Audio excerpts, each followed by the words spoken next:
வேதத்தை எடுத்துக்கொள்ளுங்கள். இன்றைக்கு அபிஷேகம் நுகங்களை உடைக்கும் என்ற ஒரு தலைப்பில் நான் பேச இருக்கிற தலைப்பை உங்களுக்கு முதலாவது அறிமுகப்படுத்துகிறேன்.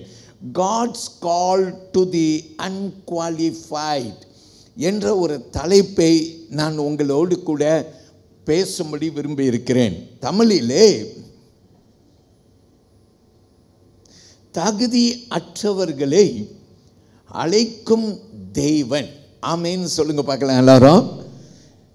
நிறைய பேர் நம்ம தேவ சமூகத்தில் நிற்கும் போது தகுதி இல்லாதவர்கள் என்று நினைக்கிறோம். எனக்கு தகுதியே இல்லை என்று நினைக்கிறோம். தகுதி இல்லாதவர்களை தகுதிப்படுத்தி அழைக்கிற ஆண்டவர், அழைத்து தகுதிப்படுத்துகிற ஆண்டவர். ஆமேன் சொல்லுவோமா எல்லாரும்? அல்லேலூயா. கர்த்தருக்கு மகிமை உண்டாவதாக. இன்றைக்கு இந்த தேவ செய்தியை நாம் கேட்கும்போது ஆண்டவர் நமக்கு பலனை கட்டளையிடுவார். நிச்சயமாக நீங்கள் ஆசீர்வதிக்கப்படுவீங்க. அல்லேலூயா. வலது கையை உயர்த்தி சொல்லுங்க, பேசும் அடியேன் ஆண்டவரே கேட்கிறேன். எல்லாரும் சொல்லுங்க, ஆண்டவரே பேசும் அடியேன் கேட்கிறேன். எல்லார் கையிலையும் Bible, pen, scale, notebook இருக்கா? இன்றைக்கி ஒரு வித்தியாசமாக உங்கள் பைபிளை கையில் தூக்கி காட்ட முடியுமா? அப்படியே ஒரு ஃபோட்டோகிராஃப் எடுக்கலான்னு பார்க்குறேன் நான். அல்லேலூயா. எல்லார் கையிலையும் இருக்கா? கொஞ்சம் தூக்கிக்கங்க, அப்படியே கொஞ்சம் நல்லா தூக்கிக்கங்க. பைபிள் இல்லாதவர்களே பேர் சொல்லி நான் அழைக்கலான்னு ஆசைப்படுகிறேன். அல்லேலூயா. பிரைஸ் எல்லாம் அப்படியே கொஞ்சம் நேரம் இன்னும் என் கண்கள் அப்படியே ஃபோட்டோ பிடிச்சிட்ருக்கு. Hallelujah. Okay, god bless all of you. Very good, thank you. நீங்கள் சத்தியத்தை அறிவீர்கள், சத்தியம் உங்களை விடுதலையாக்கும். பைபிளை திறந்து நம்ம எல்லாரும் பார்க்கும்போது ஆண்டவர் நிச்சயமாக நம்ம மத்தியில் பெரிய காரியம் இன்னைக்கு செய்வார். நாம் சொல்லுவோம் அல்லேலூயா. இன்றைக்கு வாசிக்கிட்ட வேத பகுதி நியாயாதிபதிகள் 6ஆம் அதிகாரம் வசனம் 11 இருந்து 18வது வசனம் வரையிலும் தகுதி அற்றவர்களே அழைக்கும் நம்முடைய தேவன், நம்முடைய ஆண்டவர். ஆமீன் சொல்லுங்க. அல்லேலூயா. கர்த்தருக்கு மகிமை உண்டாவதாக. அவர் திட்டமாய் நம்மோடு கூட பேசட்டும், அவருக்கே மகிமை உண்டாகட்டும். நான் கடைசி நேரத்தில் உங்கள் எல்லாருக்கும் ஜெபமும் பண்ணலாம் என்ற ஒரு பெரிய எண்ணத்தோடு இருக்கிறேன். ஸோ கர்த்தர் நம்மை ஆசீர்வதிப்பார். ஓகே, ஒரு அறிவிப்பு ஒன்று கொடுக்கலான்னு நினைக்கிறேன். Very good, price the Lord. நம்ம மத்தியில் சிலர் மருத்துவமனையில் இருக்கிறார்கள். அவர்களுக்காக நாம் எல்லோரும் ஜெபிக்க கடமைப்பட்டிருக்கிறோம். அருமையான ஏமா எட்வின் அவர்கள் மருத்துவமனையில் இருக்கிறார்கள். அவர்களுக்காக நாம் ஜெபித்துக்கொள்வோம். ஜோசபின் ஜெரால் மருத்துவமனையில் இருக்கிறார்கள். அவர்களுக்காகவும் நாம் ஜெபித்துக்கொள்வோம் என்று உங்களிடத்திலே அழைப்பு கொடுக்கிறேன். Okay, very good. வாருங்கள் எல்லாரும் தேவ செய்திக்கு நாம் கடந்து செல்வோம். இன்றைக்கி நாம் 3 காரியத்தை இந்த வேத பகுதியில் இருந்து உங்களோடு கற்றுக் கொடுக்கும்படிக்கு நான் விரும்பி இருக்கிறேன். கர்த்தர் நம்மோடு கூட அவருடைய வார்த்தையில் பேசுவார். நம்புகிறவர்கள் ஒரு ஆமேன் சொல்லுங்கள். ஆமேன். முதல்ல இதை விளக்கத்தக்க நான் யோசித்த போது ஆண்டவர் எனக்கு கொடுத்ததான ஒரு பெரிதான வார்த்தை யாத்திரையாகமம் புஸ்தகத்திலே 3ஆம் அதிகாரத்துக்கு நீங்கள் போனீங்கன்னாக்கா அதில் 12 வசனங்கள் அடங்கி இருக்கிறது. அந்த முதல் 12 வசனங்கள் 1லிருந்து 12 வரைக்கும் நீங்கள் போனீங்கன்னா அங்கே ஆண்டவர் எரியும் ஒரு முட்செடியின் அருகிலே அங்கே மோசே இருந்தபோது ஆண்டவர் மோசே இடத்திலே பேசினார் என்ற ஒரு வேத பகுதியை நீங்கள் பார்ப்பீர்கள். யார் பேசினது? மோசே கூட ஆண்டவர் பேசினார் என்றும் பேசினது கிடையாது. இதுவே முதல் முறையாக ஆண்டவர் மோசேயோடு பேசும்படிக்கு அந்த எரியும் முச்செடியின் மத்தியிலே ஆண்டவர் மோசே இடத்திலே தோன்றுகிறார் என்று நாம் பார்க்கிறோம். ஆண்டவர் மோசே அழைக்கிறார். என்னத்துக்கு அழைக்கிறார்? எகிப்துக்கு போகும்படிக்கு அழைக்கிறார். தம் ஜனத்தின் ஜபங்கள் ஆண்டவர் சமூகத்தை எட்டினதாகவும் ஆண்டவர் அதனால் மோசேயை அனுப்பும்படிக்கு அவர் மோசேயை அழைக்கிறார். இங்கே நீங்கள் கவனிக்க வேண்டிய ஒரு வசனம் கவனியுங்கள். மோசேக்கு இந்த அழைப்பு வந்தபோது, அல்லேலூயா, நம்ம எல்லாரும் வாஞ்சிப்போம். என்னை ஆண்டவர் நான் வாலிப வயதில் இருந்தபோது ஊழியத்துக்கு அழைத்தார். அதனால தான் நான் எல்லாரிடத்துலையும் சொல்லுவேன். எத்தனையோ பேர் என்னிடத்துல, பாஸ்டர் நீங்கள் ரொம்ப காலம் ஊழியம் செய்தவர்கள். உங்கள் ஊழியத்திலே நிறைய ஆசீர்வாதத்தை நாங்கள் பார்க்கிறோம். அதனால் பாஸ்டர் உங்களுக்கு அப்போஸ்தலர் பட்டமும், உங்களுக்கு டாக்டர் பட்டமும், பாஸ்டர் உங்களுக்கு ப்ராஃபெட் என்ற பட்டமும் நாங்கள் கொடுக்கலாம் என்று எண்ணி இருக்கிறோம். நீங்கள் ஒரு வார்த்தை சொன்னால் போதும் என்று சொல்வார். நான் எப்போதும் சிரித்து கொண்டு சொல்லுவேன், ஆண்டவர் என்னை அழைத்தார். எதற்காக அழைத்தார்னா, ஆண்டவர் என்னை போதகர் ஊழியத்துக்கு அழைத்தார். அவர் அழைத்தவர் உண்மை உள்ளவர். அதனால் எல்லாரிடத்துலையும் சொல்லுவேன், நான் அழைத்த அழைப்புக்கு உண்மையாக இருக்கும்படி விரும்புகிறேன். எல்லாரும் சொல்லுங்க ஆமேன். சிலர் என்னுடைய ரொம்ப குட் ஃப்ரெண்ட்ஸ் இருக்கிறாங்க, பைபிள் காலேஜ் நடத்துகிறாங்க, நல்லா ஸ்தாபிக்கப்பட்ட பைபிள் காலேஜ் நடத்துகிறாங்க.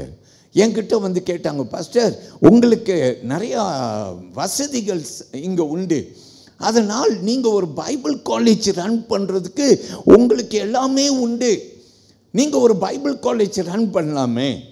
சில பேர் நீங்கள் நினைப்பீங்க, இப்போ வந்த சில ஊழியக்காரவங்களாம் அவங்க என்ன செய்கிறாங்க, பைபிள் காலேஜ் ரன் பண்ணுறாங்க. ஹல்லேலூயா. அப்போ நீங்கள் யோசிப்பீங்க, இவர் என்னடா இவ்வளோ பெரிய பாஸ்டராக இருக்கிறாரு, ஆனால் இவர் பைபிள் காலேஜ் ரன் பண்ணலையே என்று நீங்கள் நினைப்பீங்க. நான் என்னிடத்தில் நிறையா அழைப்பு கொடுத்தார்கள். நான் பைபிள் காலேஜ் ட்ரெயின்டு பர்சன். நான் 5 வருஷம் ஊழியத்திற்கு இந்தியாவில் போய் படித்தேன். இங்கே கல்லூரிகள் செமினரி இருந்தோம். என்னை அறியாமல் நிறையா எனக்கு ஒரு யோசனை, இந்தியாவில் படித்துட்டு வந்தால் நிறையா ஊழியக்காரவங்க இந்தியாவில் படித்துட்டு வந்தாங்க, அவங்க நல்லா ஊழியம் செய்கிறாங்க. அதனால் நான் நினச்சேன், அந்த நாட்களில் வாலிப வயதில் நான் நினச்சேன், இந்த தேசத்தில் படிக்க வேண்டாம், கொஞ்சம் மாற்றமாக நம்ம இந்தியாவில் போய் படிப்போம். 5 வருஷம் இந்தியாவில் படிச்சுட்டு வந்தேன். ஆமேன்னு சொல்லுவோமா? அதனால் ஆமாம்ல, நான் இந்தியாவில் படிச்சிருக்கேன்ல, அப்போ எப்படி இந்த கல்லூரி நடத்துன்னு தெரியும்ல, அப்போ நடத்தலாம் அப்படின்னு அல்ல. அழைத்தவர் உண்மை வல்லவர். என்னை எதுக்கு அழைத்தார்? என்னை பாஸ்டர் ஊழியத்துக்கு அழைத்தார். அதனால எல்லார்கிட்டையும் நான் கையெடுத்துக்கு முட்டு நான் சொன்னேன், நான் பாஸ்டராகவே இருக்க விரும்புகிறேன். வலது கையை உயர்த்தி எல்லாரும் ஒரு ஆமீன் சொல்லுங்க. ஹல்லேலூயா. ஆண்டவர் பெரியவர். பிரியமானவர்களே, அழைத்தவர் உண்மை உள்ளவர். அப்போ நீங்கள் இந்த புஸ்தகத்தில் யாத்திரையாகமம் 3ஆம் அதிகாரத்தில் நீங்கள் போய் பார்த்தீங்கன்னா, அங்கே ஆண்டவர் மோசேயே அழைத்தார் என்று வேத வசனம் சொல்லுகிறது. ஆனால் நீங்கள் பார்த்தீங்கன்னா மோசே அங்கே 11ஆம் வசனத்தில் நாம் கேட்க போகிறோம். நானும் உங்களுக்கு வாசிக்கிறேன், கேளுங்கள். Look at verse 11 of Exodus chapter 3. It says, who am I that I should go to Pharaoh and bring the Israelites out of Egypt? கவனியுங்கள், கேட்போம். அப்பொழுது மோசே தேவனை நோக்கி, பார்வோனிடத்துக்கு போகவும் இஸ்ரவேல் புத்திரரை எகிப்திலிருந்து அழைத்து வரவும் நான் எம்மாத்திரம் என்றான். மோசே ஆண்டவர்கிட்ட பேசுகிறார். அழைப்பு வருகிறது. மோசே ஆண்டவர்கிட்ட சொல்றார், நான் எம்மாத்திரம், பார்வோனிடத்தில் போவதற்கு, எகிப்துக்கு நாம் போவதற்கு நான் எம்மாத்திரம். எல்லாரும் சொல்லுங்கள் ஆமேன். கர்த்தர் பெரியவர். முதல்ல இந்த இடத்துல கொஞ்சம் நிறுத்திக் கொள்வோம். நீங்களோ என்ன தெரியுமா செய்யுங்கள், அந்த வசனத்தை கோடிட்டுக் கொள்ளுங்கள். ஒருவேளை நீயும் கூட எத்தனையோ முறை ஆண்டவரிடத்தில் ஊழியம் செய்ய அழைக்கப்பட்டோம். நான் எம்மாத்திரம். Who am I? அல்லேலூயா. நான் யார் ஆண்டவரே என்று நாம் எண்ணுகிறோம். இன்னைக்கு அப்படிப்பட்டவர்கள் இந்த ஆலயத்தில் எந்த பகுதியில் நீங்கள் அமர்ந்திருந்தாலும் அவர் உங்களோடு பேசும்படி விரும்புகிறார். எத்தனையோ காலமாய் நீ தள்ளி தள்ளி போட்டுட்ட. ஆண்டவர் உன்னை அழைத்தார். வாலிப தம்பி உன்னை அழைத்தார், தங்கச்சி உன்னை அழைத்தார், ஐயா அம்மா உன்னை அழைத்தார், அவர் அழைத்தார். ஆனால் நீயும் கூட நம்ம என்னன்னு சொல்லுவோம், சாக்குப்போக்கு என்று சொல்லுவோம். அல்லேலூயா. சாக்குப்போக்கு கொடுத்தான் என்று சொல்லுவோம். அல்லேலூயா. பிரியமானவர்களே, மோசே நான் எம்மாத்திரம் என்றான். இன்றைக்கு யாராவது இந்த ஆலயத்தில் அமர்ந்து கொண்டு வயதாயிற்று, இனிமே நான் ஏமாத்திரம், இனிமே நான் என்ன பிரயோஜனம், இப்படியெல்லாம் நினைத்துட்டு இருக்கிறோமா? அருமையான கர்த்தருடைய பிள்ளையை, இன்னைக்கு நம்ம வாழ்ந்து கொண்டிருக்கிறோம்னா அது ஒன்று கர்த்தருடைய சுத்த கிருபை, அவருடைய சித்தத்திற்கென்று இன்னும் அவர் காரியங்களை செய்யும்படியே நம்மை அவர் அழைத்திருக்கிறார். வலது கையை உயர்த்தி ஒரு ஆமேன் சொல்லுங்க. ஹல்லேலூயா. அப்ப ஆண்டவர் இந்த மோசேக்கு அவருடைய வார்த்தையை 12ஆம் வசனத்திலே உரைக்கிறார். மோசே 11வது வசனத்திலே ஆண்டவர் சொன்ன, ஆண்டவரை நான் ஏமாத்திரோம். அதுக்கு ஆண்டவர் கொடுக்கிற பதிலை கவனியுங்கள். Look at verse 12, how God responds to Moses' inadequacy. Shall we say amen? அங்க வசனம் இப்படி சொல்லுகிறது. This is what the scripture says, and this is what God says to Moses. He says, I will be with you, and this will be the sign to you that it is I who sent you. When you have brought the people out of Egypt, you will worship God on this mountain. Shall we say amen? Hallelujah. நல்ல கவனிங்க. இந்த வசனத்தை நான் மீண்டும் மீண்டும் வாசித்தேன். இந்த வசனத்தை நான் வாசிக்கும் போது இந்த வசனம் 11-12ஆம் வசனத்திலே ஆண்டவர் எனக்கு ஒரு காரியத்தை வெளிப்படுத்தினார். மோசே ஆண்டவர் அழைத்த போது மோசேக்குள்ளார தன் தகுதி இல்லையா என்ற ஒரு எண்ணம். அவன் நினைத்தான், நான் தகுதியற்றவன், நான் எகிப்திலிருந்து ஓடி வந்தவன் அல்லவா, கொலை செய்து வந்தவன் அல்லவா, இப்படியெல்லாம் மோசே புலம்பி இருப்பான். ஆமேன். பிரியமானவர்களே, ஆண்டவர் சொல்லுகிற, நான் உன்னோடு இருப்பேன். நீ என்ன செய்வாய்? இந்த ஜனங்களை எகிப்திலிருந்து நீ கொண்டு இந்த மலைகளிலே சேவிக்க அழைத்து வருவாய். ஆமேன்னு சொல்லுங்கள். கைகளை அப்படியே எல்லாரும் உயர்த்தி கரங்களை அப்படியே அசைத்து தேவனுக்கு மகிமை செலுத்துங்க. இன்னைக்கு உன்கிட்ட ஒரு வெளிப்பாடை கொடுக்கும்படி விரும்புகிறேன். நீ புரிந்து கொள்ளத்தக்க, இன்னைக்கு நிறைய நேரத்தில் நம்ம நிறைய பேர் ஊழியம் செய்யாமல் ஆண்டவருக்கு ஊழியம் செய்ய அழைப்பு பெற்றாலும், பாஸ்டர் உன்னை அழைத்தா கூட நீ ஊழியத்திற்கு முன் வராத ஒரு காரணம் இருக்கலாம்.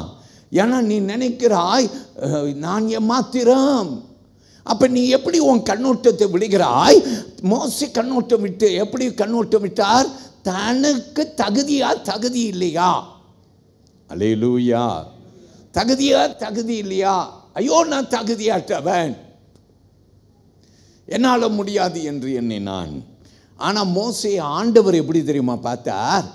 நீ இப்போது எப்படி இருக்கிறாய் என்று பார்க்கல, நாளைக்கும் வரும் காலத்தில் நீ எப்படி இருக்க போறாய் என்று பார்க்கிற ஆண்டவர். எல்லாரும் வலது கையை உயர்த்தி கரங்களை அப்படியே அசைத்து கர்த்தரை மகிமைப்படுத்துங்க. வாலிப தம்பி, நீ இப்ப இருக்கிற சூழ்நிலையை நினைத்து நீ சொல்ற, ஐயோ நான் தகுதியற்றவன், என்னால் முடியாதுன்ற. ஆனால் கர்த்தர் சொல்றார், இப்போலேருந்து ஒரு 10 வருஷத்துக்கு முன்புறத்தில் உன்னை பார்க்கிறேன். கர்த்தர் எல்லாம் அறிந்தவர். உனக்கு தெரியாது இன்னும் 10 வருஷத்தில் உனக்கு என்ன ஆகும் தெரியாது. கர்த்தர் அறிந்திருக்கிறார். எல்லாரும் ஆமேன்னு சொல்லுங்க. மோசேயே, நீ தகுதியற்றவன் என்று நான் ஏமாத்திரும் என்று இன்றைய சூழ்நிலையே சொல்லுகிறாய். நானும் உன்னுடைய வரும் காலத்தை பார்க்கிறேன். அல்லேலூயா. நீ எகிப்துக்கு போவதை பார்க்கிறேன், என் ஜனங்களை அழைத்து வருகிறதை பார்க்கிறேன், இந்த மலைகளிலே கொண்டு வந்து என் ஜனங்களை நீ ஆராதனை செய்கிறதை நான் பார்க்கிறேன். எல்லாரும் ஆமேன்னு சொல்லுங்க. ஆண்டவர் நிறைய பேர் வித்தியாசமா பார்க்கிறார். அல்லேலூயா. நாம மோசே என்ற இன்றைய கண்ணோட்டம் விடுகிறோம், ஆனால் ஆண்டவரோ உன்னை பார்த்து நாளைய கண்ணோட்டம் விடுகிறார். அவர் அல்லவா உன்னை படைத்தார், அவர் அல்லவா உன்னை அறிந்திருக்கிறார். எல்லாரும் ஆமீன் சொல்லுவோம். அல்லேலூயா. பிரியமான தேவனுடைய பிள்ளையே, இதை நீ அறிந்து கொள்வாயே என்றால் தேவன் உன்னுடைய வாழ்க்கையில நிச்சயமாய் பெரிய காரியம் செய்வார். இன்றைக்கு உனக்குள்ளார நீ பொங்கி கொண்டிருக்கிறனா, அப்பா நான் நல்லவா, அப்பா நான் நல்லவா ஆண்டவரே என்று ஆண்டவர்கிட்ட நீ உன்னை ஒப்பு கொடுத்தனா ஆண்டவர் பெரிய காரியம் செய்வார். என்னோடு கூட வேதத்திலே நீங்கள் எடுத்துக்கொள்ளுங்கள், நியாயாதிபதிகள் 6ஆம் அதிகாரம் வசனம் 11 - 12 வரைக்கும் இதை 3 பகுதியாய் பிரித்து 3 காரியங்களை உங்களுக்கு நான் சொல்லி உங்களோடு கூட ஜெபிக்க போகிறேன். எல்லாரும் அல்லேலூயா சொல்லுவோம். ஹல்லேலூயா. கர்த்தர் பெரியவர். முதல் காரியம் வசனம் 11, 12 கவனிக்க போறோம். Look at Judges chapter 6 and verses 11 and 12. And I'm going to teach you the first thing. முதல் காரியம், God sees beyond your present circumstances. Amen. Hallelujah. உன் தற்போதைய சூழ்நிலைகளை தாண்டி தேவன் பார்க்கிறார். ஒரு ஆமீன் சொல்லுங்க. இதைத்தானே இப்போ கொஞ்சம் முன்ன மோசே வாழ்க்கையில் நம்ம கற்றுக்கொண்டோம். அல்லேலூயா. மோசேவுடைய அந்நாளின் சூழ்நிலையை ஆண்டவர் தாண்டி பார்க்கிறார். இதைத்தான் இந்த நியாயாதிபதிகள் புஸ்தகத்திலே நாம் கிடியோனை குறித்து வாசிக்கிறோம். ஆமேன் சொல்லுங்க. யாரை குறித்து வாசிக்கிறோம்? கிடியோன். அந்த நாட்கள் பொல்லாத நாட்கள். அல்லேலூயா. மீடியர்கள் என்று சொல்லப்படுகிறது. The Midianites were a strong people. They always came against the Israelites. இஸ்ரவேலுக்கு விரோதமாய் அவர்கள் பாளையம் இறங்குவார்கள், யுத்தம் செய்வார்கள், அவர்களுக்கு உண்டான எல்லாவற்றையும் அள்ளி கொண்டு போய் விடுவார்கள். அல்லேலூயா. அவர்கள் எவ்வளவு விதைத்தாலும் அது அறுக்கும் காலம் வரும்போது இவர்கள் அறுத்து கொண்டு போய் விடுவார்கள். பொல்லாத ஜனங்கள், தேவ ஜனங்களை வாழ விடாத ஜனங்கள். அல்லேலூயா. அப்போ ஒரு மனுஷனை ஆண்டவர் பார்க்கிறார். ஆமென். அவன் ஒரு மூலையில் இருக்கிறான். இன்னைக்கு நீயும் கூட ஒன்றும் இல்லாதவனாக இருக்கலாம். பேர் இல்லை, புகழ் இல்லை, உன்னை யாருன்னு யாருக்கும் தெரியாது. அல்லேலூயா. நீ பாட்டுக்கு வருவ ஆலயத்துக்கு, நீ பாட்டுக்கு போயிட்டு இருப்ப. ஆனால் பிரியமானவர்களே, நெருக்கப்படுகிற காலத்திலே, இஸ்ரவேலர்கள் துன்பப்படுகிற காலத்திலே, அல்லேலூயா, ஆண்டவர் ஒதுங்கி கிடக்கிற ஒருவனை பார்த்தார். அவன் ஒதுங்கி கிடக்கிறான், பயந்த சுபாவத்தில் கிடக்கிறான். வசனம் 11, 12 வாசிக்க கேட்க போறோம். அந்த வசனம் நமக்கு என்ன சொல்லுகிறது என்று நாம் எல்லாரும் கவனிக்க போகிறோம். எல்லாரும் சொல்லுவோமா? ஹல்லேலூயா. I will read for you from Judges chapter 6 and let us read verse 11 and 12. It says, now the angel of the Lord came and sat under the terebinth tree which was in Ophrah, which belonged to Joash the Abiezrite, which his son Gideon threshed wheat in the winepress in order to hide it from the Midianites.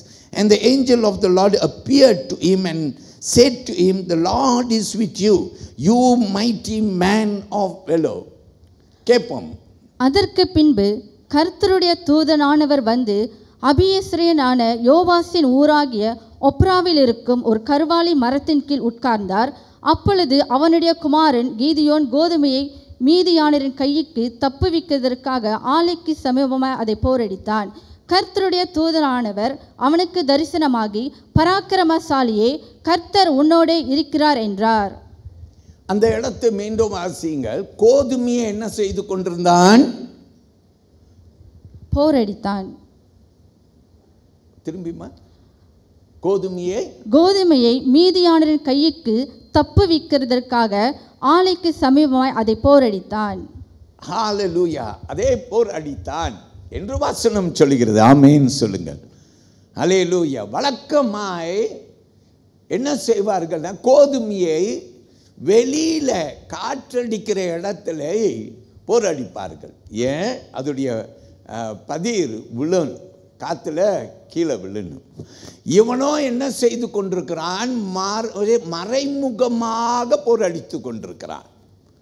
ஏன் மறைமுகமாய் செய்து கொண்டிருக்கிறான்? மீடியர்கள் வந்தா என்ன செய்திருவாங்க? தாக்கிட்டு போயிடுவாங்க. அதனால பிரியமானவர்களே, இவன் மறைமுகமாய் செய்து கொண்டிருக்கிறான். யாரும் பார்க்காதபடிக்கு செய்து கொண்டிருக்கிறான். எல்லாரும் சொல்லுங்க ஹல்லேலூயா. ஏன் யாரும் பார்க்காதபடிக்கு? மீடியர்களுக்கு அவன் பயப்படாதவனாய் இருந்தால், பராக்கிரமசாலியாய் இருந்தால் அவன் வெளியரங்கமாய் செய்திருப்பான். அல்லேலூயா. இதை நாம் புரிந்து கொள்ள வேண்டும். மறைமுகமாய் செய்கிறதற்கு காரணம் என்ன? பயம். எல்லாரும் சொல்லுங்க ஹல்லேலூயா. அவன் ரகசியமாய் செய்கிறான். பிரியமானவர்களே, பயத்தோடு வேலை செய்து கொண்டிருக்கிறான். அல்லேலூயா. வேதம் சொல்லுகிறது, ஒரு தேவ தூதன் அந்த இடத்துல வந்தார். எல்லாரும் சொல்லுங்க அல்லேலூயா. அந்த தூதன் என்ன சொல்லுகிறார்னா, ஆண்டவருடைய வார்த்தையை உரைக்கிறான். வசனம் 12 கவனித்தீங்கன்னா வசனம் சொல்லுகிறது, அவன் பயந்திருக்கிறதை குறித்து பேசல. ஆமேன். வசனம் நமக்கு சொல்லுகிறது, பராக்கிரமசாலியே என்று யாரை அழைக்கிறார்? கிடியோனை தூதன் அழைக்கிறான். எல்லாரும் ஆமேன் சொல்லுங்களேன். ஹல்லேலூயா. என்னென்று சொல்லுகிறார்? பராக்கிரமசாலி. கிடியோன் நினைத்திருப்பான், நானா பராக்கிரமசாலி? நானா பராக்கிரமசாலி? நான் பயந்து கொண்டு அல்லவா இங்க போர் அடித்து கொண்டு இருக்கிறேன். ஹல்லேலூயா. கர்த்தரோ பெரியவர். எல்லாரும் சொல்லுங்க ஹல்லேலூயா. தேவனுக்கு மகிமை உண்டாவதாக. கர்த்தரோ அவனை பார்க்கிறார். அப்ப நான் என்ன தெரியுமா நினைக்கிறேன், ஆண்டவர் அன்றைய நிலையை பார்க்கல. அன்றைக்கு கிடியோன் ஆகாதவன், பயந்தவன், மறைமுகமாய் செயல்படுகிறவன். ஆனா ஆண்டவர் அவனை எப்படி பார்க்கிறார்னா, பராக்கிரமசாலியாய் பார்க்கிறார். அல்லேலூயா. எல்லாரையும் அப்படித்தான் ஆண்டவர் பார்க்கும்படி விரும்புகிறார். அவர் ஆவியை மேல கட்டளையிடும்படி விரும்புகிறார். இந்த மோசே இடத்திலே ஆண்டவர் சொன்னா, நான் உன்னோடு இருக்கிறேன். இந்த கிடியோன் இடத்திலே நாம் பார்க்கிறோம் பிரியமானவர்களே, ஆண்டவருடைய வார்த்தை அவன் இடத்திலே வந்தது என்று பார்க்கிறோம். ஆமென். அல்லேலூயா. பிரியமான தேவ பிள்ளைகளே, ஆண்டவர் நல்லவர். அப்போ வேத வசனம் நமக்கு அருமையாக கற்றுக் கொடுக்கிறது. அங்கே வசனம் 12 சொல்லுகிறது, the Lord is with you. Amen. தேவன் உன்னோடு கூட இருக்கிறார். நம்ம எல்லாரும் நம்மை பார்த்தா நம்ம ஜீரோ. ஆனால் ஆண்டவர் என்னோடு இருக்கிறார் என்றது நம்ம பார்த்தா நம்ம ஹீரோ. எல்லாரும் ஆமென் சொல்லுங்க. ஹல்லேலூயா. கர்த்தருக்கு மகிமை உண்டாவதாக. இதைத்தான் நான் இந்த முதல் பாடத்திலே கற்றுக்கொள்கிறேன். இவன் பயந்து கொண்டு இருக்கிறான். ஆனால் ஆண்டவர் இவன் கிட்ட சொல்றார், நான் உன்னோடு இருக்கிறேன். நான் உன்னோடு இருக்கிறபடியினாலே நான் உன்னை எப்படி பார்க்கிறேன் தெரியுமா? பராக்கிரமசாலியாய் பார்க்கிறேன். எல்லாரும் ஆமென் சொல்லுங்க. ஹல்லேலூயா சொல்லுங்க. ஹல்லேலூயா. கர்த்தருக்கு மகிமை உண்டாகட்டும். நீ ஒன்றும் இல்லைங்க, நாம் ஒன்றும் இல்லை, மோசே ஒன்றும் இல்லை, கிடியோன் ஒன்றும் இல்லை. ஆனால் அவர்களுக்குள்ளார கர்த்தர் வரும்போது அவர்கள் பராக்கிரமசாலியாய், அவர்களை கர்த்தர் பயன்படுத்துகிறவர்களாய் அவர்கள் மாறுகிறார்கள் என்று நாம் எல்லாரும் பார்க்கிறோம். இப்படி பைபிளில் நான் நிறைய பார்க்கிறேன். 1 சாமுவேல் புஸ்தகத்திலே நம்ம எல்லாரும் ரொம்ப அறிந்த வேத பகுதி 16ஆம் அதிகாரத்தில் நீங்கள் போய் பார்த்தீங்கன்னா, 1 சாமுவேல் 16ஆம் அதிகாரத்தில் நீங்கள் ஒரு குறிப்பிட்ட வசனத்தை நீங்கள் பார்க்கலாம். ஆனால் அதில் என்ன பார்க்குறோன்னா, ஆண்டவர் சாமுவேலை ஜெசி வீட்டுக்கு அனுப்புகிறார். அங்கே 7 பிள்ளைகள் சாமுவேல் முன்னுக்கு நிற்கிறார்கள். அப்பா நினைக்கிறார், என் பிள்ளைகள் எல்லாம் தகுதி பெற்றவர்கள், அப்படின்னா நல்லா படித்திருந்திருக்கணும். அல்லேலூயா. நல்ல அவர்களுக்கு அனுபவம் இருக்கலாம். அதனால் அப்பா நினைக்கிறார், என் மூத்த மகன் எலியாப், அல்லேலூயா, அல்லது மற்ற பிள்ளைகளை ஒன்றொன்றாய் வருகிறார்கள், எல்லாரும் தகுதி பெற்றவர்கள் என்று அப்பா நினைக்கிறார். ஏன்? நான் நினைக்கிறேன் படித்திருந்திருப்பார்கள். அல்லேலூயா. நான் நினைக்கிறேன் அனுபவம் பேசலாம். அல்லேலூயா. இன்னைக்கு நிறைய பேருக்கு அனுபவம் இருக்கலாம். உங்களுக்கு அனுபவம் இருக்கிறதுனால நீங்கள் ஆண்டவருக்கு செயல்படுறதுக்கு பயம் இல்லாமல் செயல்படலாம். ஆனால் கர்த்தர் உன்னோடு இருந்தார்னா நீ வித்தியாசமாக இருப்பாய். எல்லாரும் ஆமீன் சொல்லுங்க. 7வது வசனத்தை கவனிங்க. Look at verse 7. ஆண்டவர் வார்த்தை சாமுவேலுக்கு வருது. ஆண்டவர் சொல்றார், do not consider his appearance or his height, for I have rejected him. The Lord does not look at the things people look at. People look at the outward appearance, but the Lord looks at the heart. கேப்போம். கர்த்தர் சாமுவேலை நோக்கி, நீ இவனுடைய முகத்தை இவனுடைய சரீரத்தை வளர்ச்சியும் பார்க்க வேண்டாம். நான் இவனை புறக்கணித்தேன். மனுஷன் பார்க்கிறபடி நான் பாரேன். மனுஷன் முகத்தை பார்ப்பான், கர்த்தரோ இருதயத்தை பார்க்கிறார் என்றார். வசனம் 12-13 பார்த்தீங்கன்னா, தாவீது வருகிறான், ஆடு மேய்த்து கொண்டிருக்கிறவன். அவன் சின்ன பையன், அனுபவம் ரொம்ப குறைவு. அல்லேலூயா. அனுபவம் இல்லாதவனப்பா. இன்னைக்கு நீனும் கூட அனுபவம் இல்லாத ஆள் நான் என்று சொல்லலாம். பிரியமானவர்களே, ஆண்டவர் சந்நிதியில் வந்து நின்ற உடனே அனுபவம் இல்லாத சின்ன பையனை ஆண்டவர் பார்க்கிறார், அவனை வித்தியாசமாக பார்க்கிறார். இவன் அல்லவா அரசன், இவன் அல்லவா அங்கே ராஜஸ்தானத்திலே அமரக்கூடியவன். அல்லேலூயா. வேதம் நமக்கு அங்கே வசனம் 12-13 கவனியுங்கள். அங்கே வசனம் நமக்கு என்ன சொல்லுகிறது என்று கவனிங்கள். Look at verse 12 and 13. Rise and anoint him, this is the one. So Samuel took the horn of oil and anointed him in the presence of his brothers. And from that day on, the Spirit of the Lord came powerfully upon David. நாம் கேட்போம்.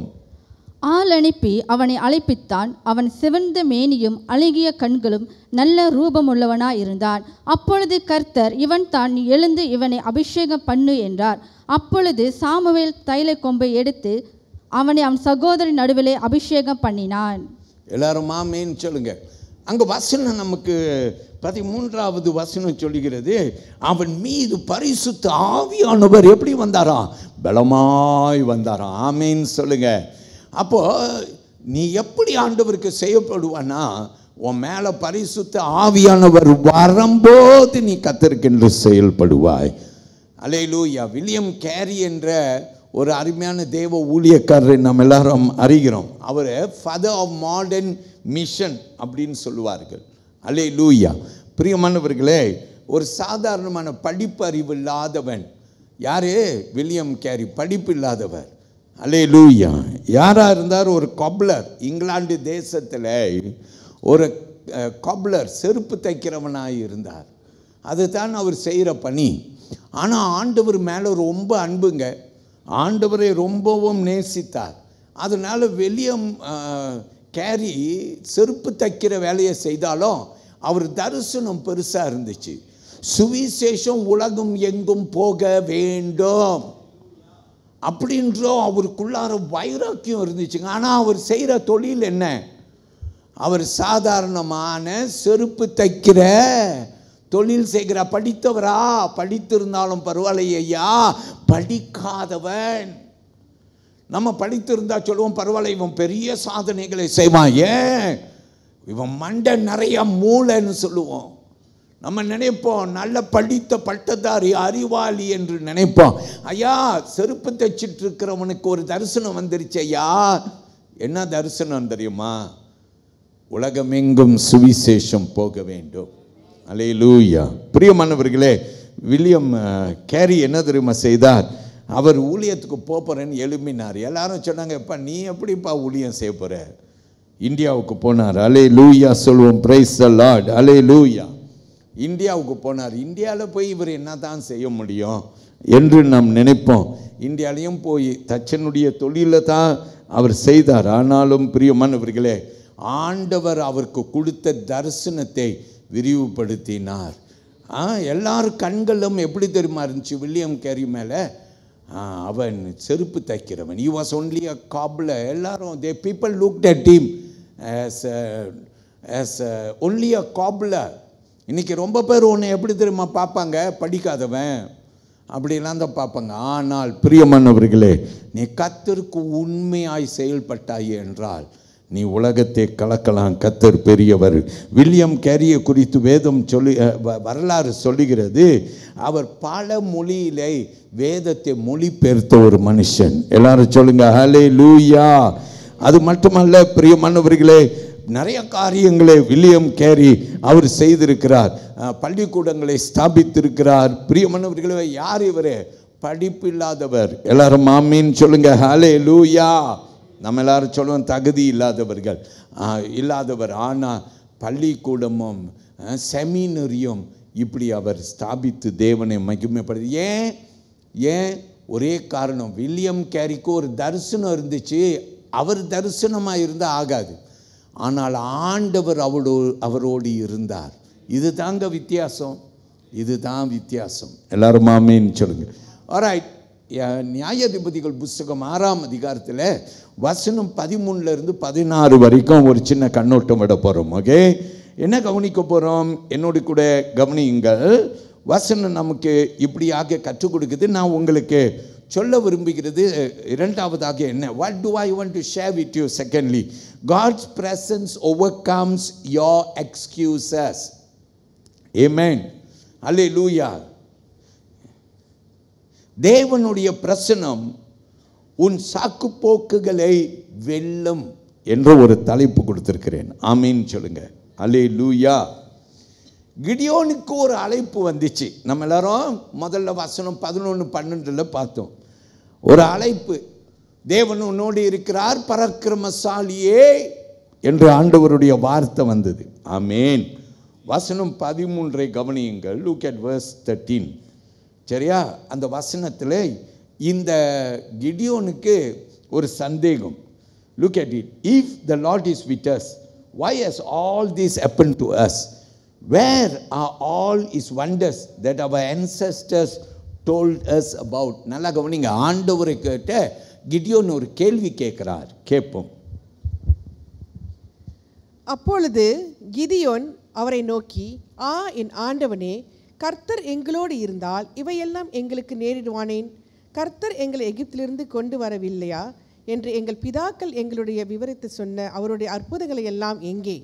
இப்பொழுது கர்த்தர் எங்களை கைவிட்டு மீதியானவர் கையில் எங்களை ஒப்பு கொடுத்தாரே என்றான். நல்லா கவனிங்க. கிடியோன் கிட்ட ஆண்டவர் வந்து அவனுடைய வருநாளை பார்த்து சொல்றார், பராக்கிரமசாலியை. இவனோ ஆண்டவர்கிட்ட என்ன பேசுகிறான்? அன்றைய சூழ்நிலையை சொல்ற. கர்த்தர் எங்களோடு கூட இருந்தால் நாங்கள் ஏன் இந்த கஷ்டப்படுறோம்? நாங்கள் ஏன் இந்த சூழ்நிலையை கடந்து? இது அல்லவா மனுஷனுடைய கண்ணோட்டம். நம்மவும் அப்படி இல்லவா பார்க்குறோம்? நாமும் இல்லவா ஆண்டவர்கிட்ட சொல்கிறோம், ஆண்டவரே என் நிலைமை இப்படி, ஆண்டவரே என் குடும்பம் இப்படி, ஆண்டவரே என் சூழ்நிலை இப்படி, ஆண்டவரே வசதியற்றவன் என்று நாம் சொல்கிறோம், படிப்பில்லாதவன் என்று நாம் சொல்கிறோம். அருமையான கிடியோன் ஆண்டவரை பார்த்து ஆண்டவர்கிட்ட பிரியமானவர்களே சொல்கிறார், ஆண்டவரே இந்த நிலையில் இருக்கிறோம். அப்படின்னா நான் என்ன தெரியுமா நினைக்கிறேன்?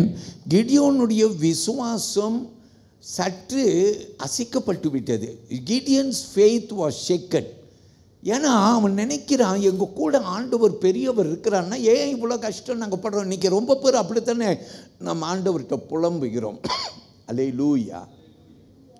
அப்படி தானே ஆண்டவர்கிட்ட புலம்புகிறோம், அப்படி தானே ஆண்டவர்கிட்ட சொல்கிறோம், ஆண்டவரே நான் ஏன் இந்த பாடலாம் கடந்து போகிறேன்? நீர் அல்லவா பெரியவர், உலகத்தை படைத்த ஆண்டவர் அல்லவா, ஏன் இவ்வளோ துயரம், ஏன் இவ்வளோ பிரச்சனை? நம்ம அழுகிறோம் அல்லவா? அருமையான தேவனுடைய பிள்ளையை, கிடியோனை குறித்து வேதம் நாம் கற்றுக்கொள்கிறோம். அவன் விசுவாசம் அசைக்கப்படக்கூடிய ஒரு நேரம் அது. அப்படிப்பட்ட நேரத்தில் ஒருவேளை நீயும் கூட விசுவாசத்திலே கொஞ்சம் குன்றி கொண்டு போயிருக்கலாம். ஹல்லேலூயா. தடுமாறி கொண்டு இருக்கலாம். ஐயோ இப்படி பக்தியாக இருந்தனே, ஐயோ இப்படியெல்லாம் இருந்தனே, ஏன் எனக்கு இப்படி, ஏன் எனக்கு இந்த சம்பவம் ஏன் நடந்தது என்று நீ புலம்புகிறாய். என்னத்தை புலம்புகிறாய்?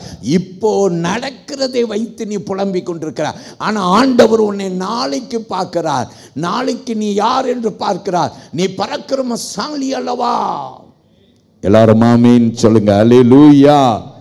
உன் விசுவாசம் கொஞ்சம் அசைக்கப்பட்டு இருக்கலாம், ஆனால் கர்த்தர் உன்னை கைவிடவே மாட்டார்.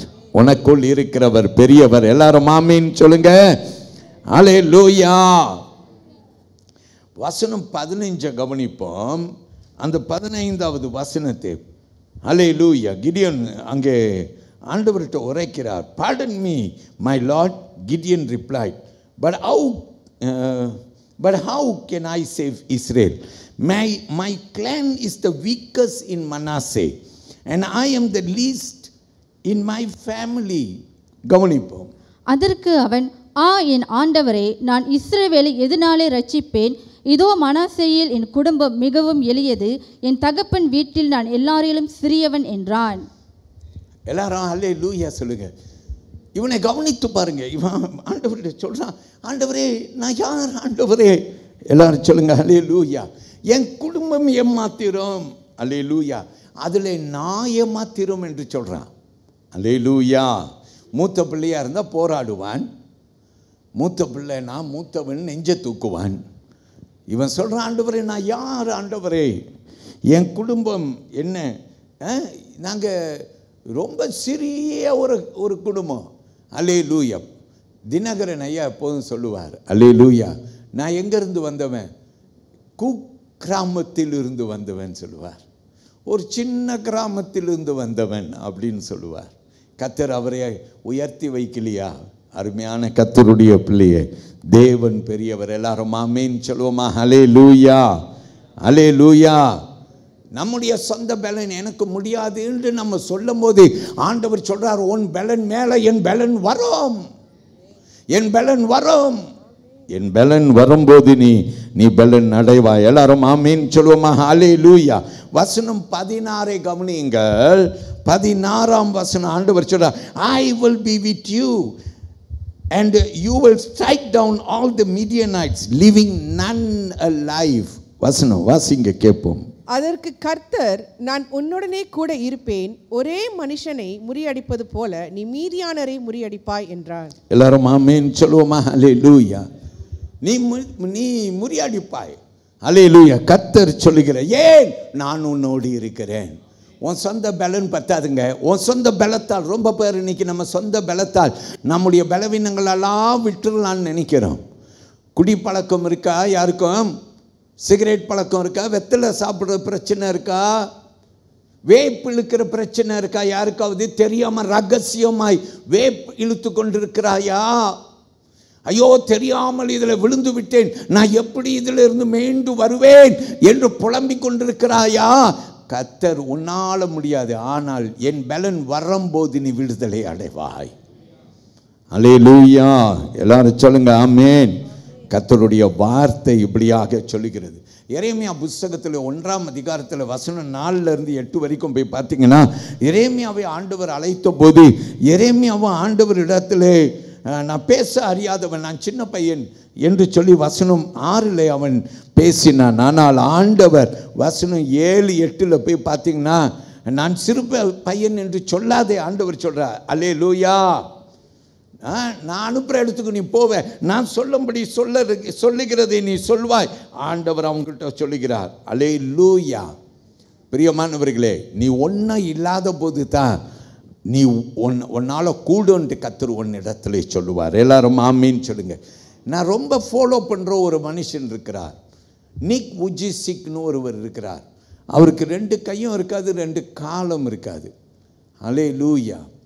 பிரியமானவர்களே, இந்த மனுஷனை குறித்து நீங்கள் வாசித்து அவருடைய பின்னணியை பார்த்தீங்கன்னாக்கா, அவர் இப்படி பிறந்தபடினால சாக வேண்டும் என்று சொல்லி எண்ணினாராம். என் வாழ்வுக்கு அர்த்தமே இல்லை என்று சொல்லி நான் செத்து போகிறேன் என்று சொன்னாராம். ஆனால் இன்னைக்கு நீங்கள் போய் யூடியூப்ல நிக் உஜிசிக்னு போட்டிங்கன்னா, அவர் கையில் கால் இல்லைங்க, ஆனால் வந்து திரள் ஜனங்க கூடுகிறார்கள். அவர்களுக்கு தேவன் நாமத்தில் பேசுகிறார், ஆண்டவருக்கு ஸ்தோத்திரம். ஆனால் அவர்களை ஊக்குவிக்கிறார் பாருங்க, ஆச்சரியமாக இருக்கு. அவர் மூலமாக நிறைய பேர் அவர்கள் பலன் அடைகிறார்கள். ஏன்? நிக் விஜிசிக்கு கை இல்லை, கால் இல்லை, ஆனால் கர்த்தருக்கு பயனாகிற ஒரு பாத்திரமாக இருக்கிறார். அருமையான தேவ பிள்ளை, நீனும் புலம்பிட்டு இருக்கிற, படிப்பு இருக்கு, செல்வாக்கு இருக்கு, நல்ல குடும்பத்தில் இருக்கிறாய், எல்லாமே இருந்தோம், ஆண்டவருக்கு செயல்படாமல் இருக்கிறாய். கர்த்தர் சொல்றார், ஹல்லேலூயா, நான் உன்னோடு இருக்கும்போது நீ பெரிய ஹீரோ. 3வது காரியத்தை சுருக்கமாய் சொல்லி முடிக்கிறேன். வசனம் 17, 18 கவனிங்கள். God gives proof so you won't doubt. இது 3வது நாம் கற்றுக்கொள்கிற காரியம். நீங்கள் சந்தேகப்படி தேவன் ஆதாரம் தருகிறார். எல்லாரும் ஆமீன் சொல்லுங்க. ஹல்லேலூயா. நீங்கள் சந்தேகிக்காதபடி தேவன் ஆதாரம் தருகிறார் என்று ஒரு காரியத்தை, God gives proof so you don't doubt. Amen. பிரியமானவர்களே, நாம் இந்த வேத வசனம் 17, 18 எடுத்துக்கொள்ளுங்கள். If now I have found favor in your eyes, give me a sign that it is really you talking to me. Please do not go away until I come back to you and bring my offering and set it before you. Gideon சொல்லுகிற வார்த்தையை கேளுங்க. அப்பொழுது அவன், உம்முடைய கண்களில் இப்பொழுதும் எனக்கு தயை கிடைத்ததானால் என்னோடே பேசுகிறவர் தேவரீர்தான் என்று எனக்கு ஒரு அடையாளத்தை காட்ட வேண்டும். நான் உம்மிடத்திற்கு என் காணிக்கையை கொண்டு வந்து உமக்கு முன்பாக வைக்கும் அளவும் இவ்விடமிட்டு போகாதிருப்பீராக என்றான். அதற்கு அவர், நீ திரும்பி வருமட்டும் நான் இருப்பேன் என்றார். ஆண்டவர் சொல்றார், and the Lord said, I will stay until you return. Amen. எல்லாரும் ஒரு praise the Lord சொல்லுங்க. ஹல்லேலூயா. ஆண்டவர் சொல்றார், I will wait என்றார் பாருங்க. ஹல்லேலூயா. இன்னைக்கு ரொம்ப பேருக்கு ஆண்டவர் ரொம்ப நாளா வெயிட் பண்றார். ஹல்லேலூயா. கிடியன் போயிட்டு வரேன்னு சொல்றான், வெயிட் பண்றேன்றார். ரொம்ப நாளா நிறைய பேருடைய இருதயத்தை ஆண்டவர் தட்டிட்டு இருக்கிறார். கதவை தரமா தரமா, கதவை தர, நான் உனக்குள் வருகிறேன் என்று சொல்றார். இன்னும் திறந்த பாடு கிடையாது. ஊழியம் செய்யுமா, ஊழியம் செய்யா அழைக்கிறார். இன்னும் திறந்தது கிடையாது. இன்னும் நீ என்ன தெரியுமா செய்துட்டு இருக்கிற? உன்னுடைய நிலையை பார்த்து கொண்டு பரிதாபித்து கொண்டு இருக்கிறாய். உன்னை கர்த்தரோ வித்தியாசமாய் பார்க்கிற. நீ அங்க இருக்கவன், ஏன் இங்க இருக்கிறாய்? எலியா கிட்ட ஆண்டவர் அப்படித்தானே சொன்ன, எலியாவே நீ ஏன் இங்க இருக்கிறாய்? எல்லாரும் ஆமென் சொல்லுங்க. ஹல்லேலூயா, ஹல்லேலூயா. பிரியமானவர்களே, தேவனை மகிமைப்படுத்துங்கள். கர்த்தர் நம் மத்தியில் பெரிய காரியம் செய்யும்படி விரும்புகிறார். அவருக்கு மகிமை செலுத்துவோம். எல்லாரும் சொல்லுங்க ஹல்லேலூயா. ஆண்டவர் அவங்ககிட்ட சொல்றார், நான் இருக்கிறேன். Amen. I will wait for you. Hallelujah. பிரியமானவர்களே, தேவன் பெரியவர். உனக்காக காத்திருக்கிற ஆண்டவர் இன்றைக்கு உன்னை அழைக்கிறார், உன்னை சொல்லுகிறார், என்கிட்ட வா, I want to do something for you. எல்லாரும் சொல்லுங்க ஹல்லேலூயா. அவர் நாமத்தை மகிமைப்படுத்துவோம். வாருங்கள், இன்னைக்கு தாமதிக்காதீங்க. உங்கள் லைஃப்பை ஆண்டவர்கிட்ட ஒப்பு கொடுங்க. கர்த்தர் உங்களை ரொம்ப நேசிக்கிறார். எத்தனை பேர் நம்புறீங்க? என்னோட ஆண்டவர் பேசினார். நான் ஆண்டவர்கிட்ட சொன்னேன், ஆண்டவரே இன்னைக்கு நிறைய பேர் இருதயம் தொடப்பட வேண்டும், நிறைய பேர் இருதயம் மாறணும், மாற்றம் உண்டாகணும். ஆமீன் சொல்லுங்க. எல்லாரும் எந்திரிச்சு நிற்க போறோம். தேவ சமூகத்திலே கர்த்தருக்கு மகிமை செலுத்துவோமாக. ஹல்லேலூயா.